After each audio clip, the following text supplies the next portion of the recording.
Hey movers, it's Sally Z with Be Moved, and I help purpose-driven leaders transform their approach to public speaking so they can move their audience. And on the show today, I want to share with you one of the key strategies that I use to help people take the first step in moving their script into their body. Hey movers, it's Sally Z with Be Moved. Let's go create some talks that will move this world. We're going to talk with amazing speakers, share tips, tricks, resources, and we are going to be moved so that our audience can be moved. This moved me. What is moving you? Hello, movers. Welcome to another episode here on This Moved Me. My name is Sally Z. I'm the speaker coach and founder of Be Moved. And I really think it's important that if we want our audience to be moved, then we as speakers and leaders need to be moved too. So that is what the show is all about. So of course we start with a This Moved Me moment, something that has moved me recently. And I've got to look this up because I really want to share it with you. It's just like the best thing I've seen. And I feel like I've seen a lot of really good stuff lately. There's amazing things happening out there. So this is a really wonderful Twitter thread by some guy named Hugh Weber, at Hugh Weber. Okay, so I'm going to read it to you because it's that good. It's worth it, I promise. Okay, so he says, Emerson, my 11-year-old, is on a bit of a wild ride with the USPS and our local mail carrier, Doug. And I think there's a deeper message to it all. First, the backstory. M has a serious letter writing habit. She maintains active correspondence with over a dozen of her favorite people. And if you've been the lucky recipient of one of M's hand-decorated letters and envelopes, then you have a pretty good idea of the joy they bring. A letter from Emerson is likely to include some art, a joke or two, a mention of her younger brother, confessions of her love for Taylor Swift, and enough questions to guarantee a response. How sweet is this 11-year-old? That's me saying that. So when she decided to thank our mail carrier for the service he provides us, she left nothing out. In went Taylor Swift, in went the little brother, in went the jokes. Question, why do you never see elephants hiding in trees? Answer, because they're really good at it. Love that. Okay. M wrote, I'm Emerson. You may know me as the person that lives here that writes a lot of letters and decorated the envelopes. Well, I wanted to thank you for taking my letters and delivering them. You are very important to me. I make people happy with my letters, but you do too. She continued, the reason you are very important in my life is because I don't have a phone. So how else am I supposed to stay in touch with my friends? You make it possible. She put it in the box, smiled when he took it, and that was enough. The next day, a package arrived with some stamps and 2 letters. Doug had shared M's letter with his supervisor, Sarah, and they both wanted to share how touched they were by her note. Sarah said that as an essential worker, Doug might not be able to maintain regular correspondence, but she sure could. M started writing that very afternoon. Oh my gosh, I love this kid. This is when things get interesting. The next week, we got a letter addressed to Mr. and Mrs. Weber. It seems that Sarah had shared M's note as a token of thanks in the internal newsletter for the Western U.S., and there were some postal folks that wanted to thank her. This letter, then there's a letter from Sarah basically asking permission to M's parents, asking if it would be okay if other people wrote to her. Today, we saw Doug getting out of the truck with 2 boxes of letters from around the country. We snapped a quick photo, and this photo of their mail carrier is just so great. Through the door, as he and Emerson met for the first time, it was a beautiful moment on silent reciprocity. It's just so sweet. I love it. Oh my gosh. These letters from mail carriers from all over the country are so deeply human. They are filled with family, pets, hobbies, community, and an overwhelming sense of kindness. Because M was fully vulnerable, they were too. M shared jokes, so they shared jokes. M shared her brother, so every gift that was sent came in duplicate. M shared Taylor Swift, and it turns that the U.S. Postal Service is filled with lots of undercover Swifties. Oh my gosh, it's so cute. I love it.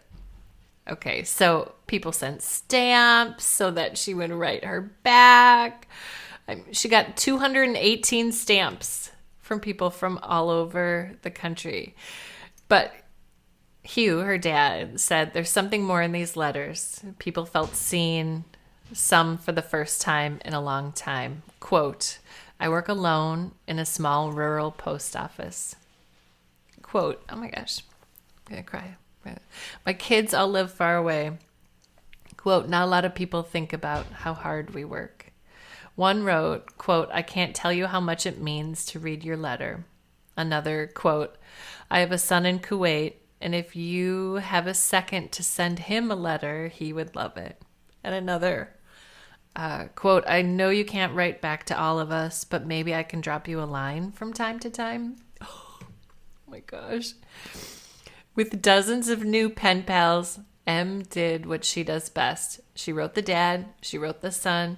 She assured the secret Swifties not to be embarrassed because her dad likes T-Swift too. She acknowledged that there were a lot of letters, but that she had time. She sees them all. Oh my gosh, you guys. This story is just so beautiful.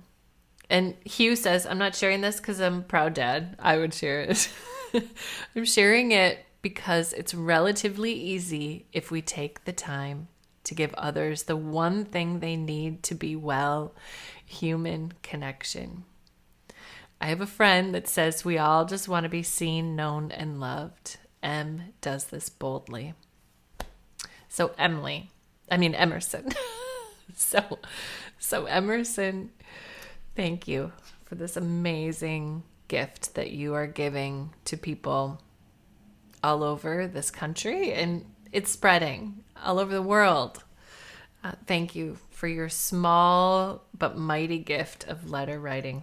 I love it so much, and that moved me obviously a lot. Keep thinking about it. And just a small little thing like a letter, it's powerful, and there are a lot of people who just need that.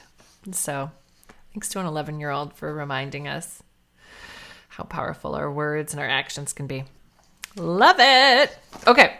So you guys, that took 10 minutes,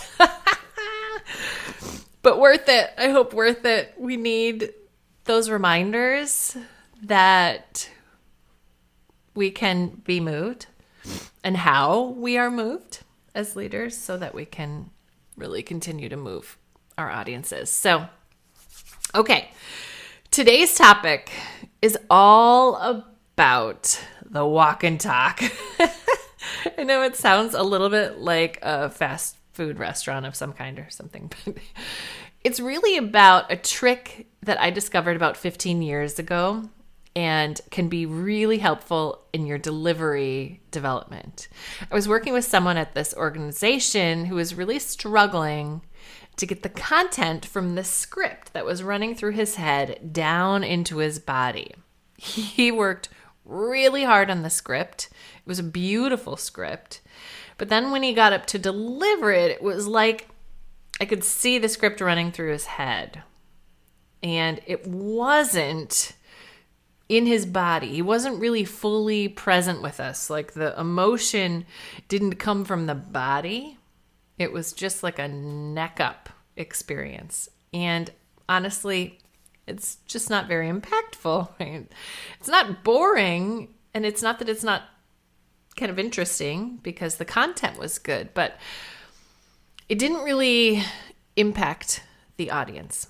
Many of our talks live here in our heads rather than in our bodies. So as I was working with him, I wanted to try out this strategy to just try and sync up his words with his body. And I want to share this little trick with you because now I use it with every speaker I work with. It is the first step in our process of taking this thing that is written and beginning to put it in our bodies. It's called the walk and talk, as I said. And all you have to do is pro tip. This is going to sound like, wow, people pay you for this, Sally? Yes, they do. Here's the deal. All you have to do is walk while you talk. Oh my gosh, life changing. Blowing my mind, Sally. I know. But the next time you are bringing a script to life, I want you to find somebody to walk with you so you don't feel stupid walking and talking to yourself a whole bunch. And I think it's helpful to know that someone is hearing you. Okay? So you're going to find somebody and say, hey, can we walk for 15 minutes? And I'm just going to talk. And you're just going to stand there and nod, right? Secondly, you're going to print off your script. Okay, if you've got one, it can be in your hands. You're not memorizing this thing, but you're really just using the script as a safety net to talk your way through your talk, right? If you have an outline, you could use that. That might actually be even better. Because you're going to discover things in this process, okay? And lastly, then you've got your script in hand, you've got your friend who you're walking with, you walk and you talk.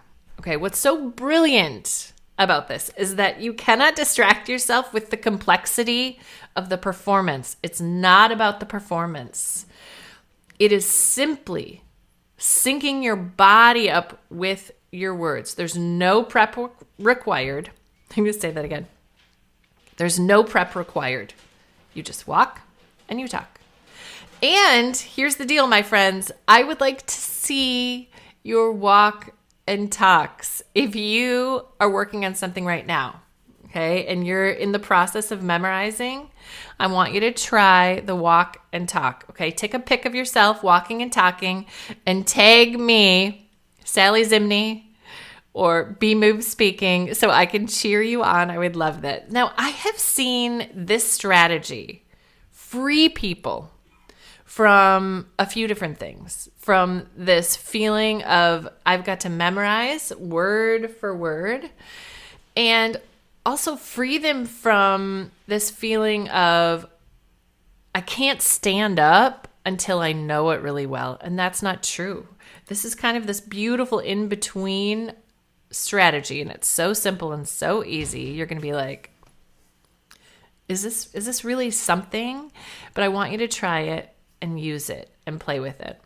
And as a little bonus, I'll tell you, I use the walk and talk right before I go on as a way to just remind myself that I do know what I'm talking about.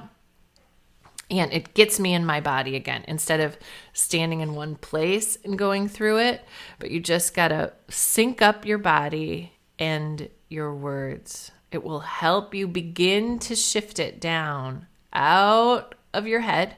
This thing that you just rehearsed in front of your computer with your slides. No, thank you. That's not helpful. You're going to get on your feet. You're going to start moving your body.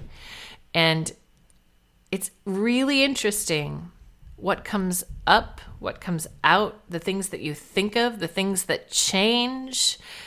It will change what you say and a little bit of how you say it, because now your body is involved. It is not just an intellectual exercise. You've just said, I don't do this unless I do it with my body.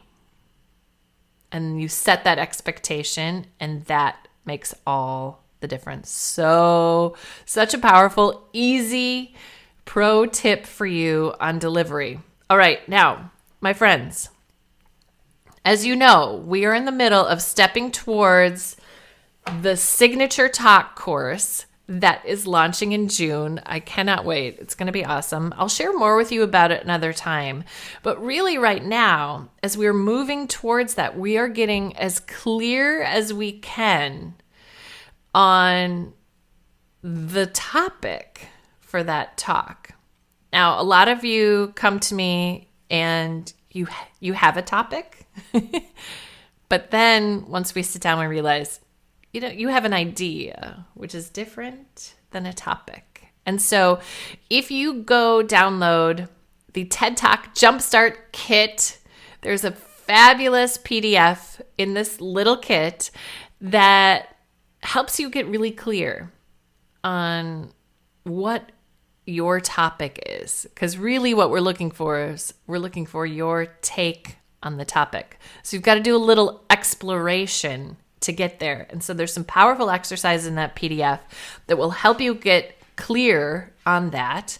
And at the end of it, what you will have are the basic building blocks of your signature talk, whether you're doing it virtually, whether you're showing up and using it in your virtual, all the communications that we're doing right now, the hundreds of ways that we are showing up for our audience. You can use your signature talk in all of those ways. That's what makes it so powerful. You pull it out of your back pocket and you can use it in all kinds of ways. Or for that moment when you can step out on that red dot and share your dream TED or TEDx talk. It is in you. And gosh, I can't wait to see it. I really can't. I love it. It's so awesome. We need all of you to share what your brilliance is, your idea, your world-changing idea. That's what we get to do as speakers and leaders. So if you haven't checked it out yet, go to bemoved.com/TED Talk, and it will get you access to a really quick video training for me and this powerful PDF, and gives you access to the community over at Movers U, which is growing and is like my favorite thing to spend time in right now and connect with all of you amazing movers. So I'm looking forward to it. And I want to see you in there. bemoved.com/TED Talk. Okay, my friends, that is enough for today. You got to see me cry or hear me cry if you're watching this or listening to it. And I hope to see your walk and talks. Let's hashtag that puppy, huh? Hashtag walk and talk. I'll take a picture of my next walk and talk too. All right. Hey, this moved me, my friends. What is moving you? I want to hear. Throw it in the comments. And I'll see you next week. What are we doing next week? Next week we're doing... next week we have a Movers Spotlight. Oh my gosh, I can't wait to share this convo with you. It's going to be great. Have a good one, you guys.